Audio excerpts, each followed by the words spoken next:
These recent Times articles, which are about Apple's production facilities in South China, what they depicted was it's a pretty outrageous production system in which you have tens of thousands of workers are in close to sort of slavery conditions, working for very small paychecks to put together the iPhones and iPads that we use here in this country, and it's some good, hard-hitting journalism. What I show in my piece for Harper's is actually that a lot of the same sort of practices are being applied to workers here in the States.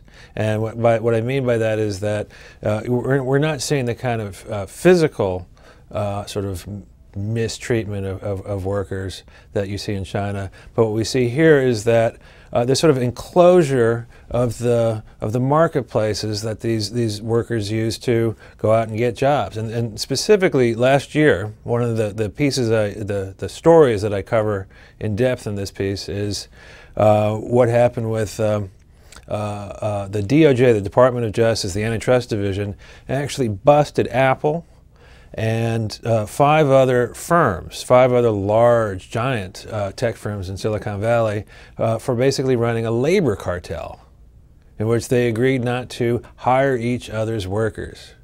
And we should remember, these are workers, these are PhD scientists, these are PhD engineers. This is sort of the flower of America's education system, and here these people go out and they work for these big companies, and they're told that they're going to be paid for fair wages for their work, and then they find out that there's a secret agreement behind the scenes by very top level people in these corporations not to hire, not to compete for each other's workers. So that is that's a pretty outrageous way to treat American workers.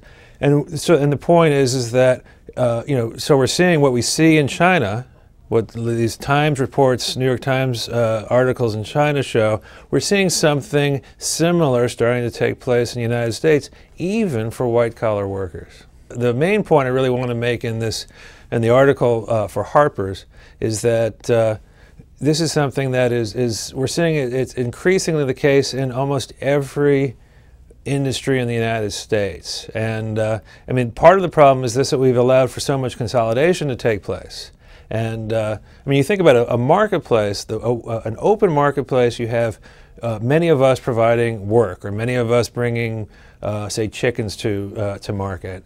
And then if it's an open marketplace, you'll have many buyers, many people who want to buy our work or buy our goods or buy our ideas. And then if you have an open marketplace like that, then everyone gets a relatively fair, they should get a fair wage, or they should get a fair price for their goods.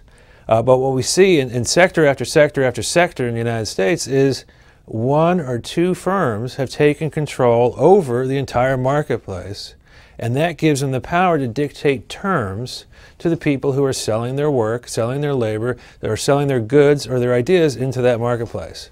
Other cases are, we see this in one of the worst cases now is in the book industry, where you see Amazon has captured de facto control over the American publishing industry.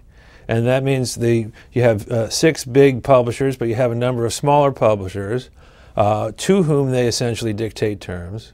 And then you have, under those publishers, the people who write our books, who edit our books. And so this is a pretty new situation, and it's a pretty outrageous situation.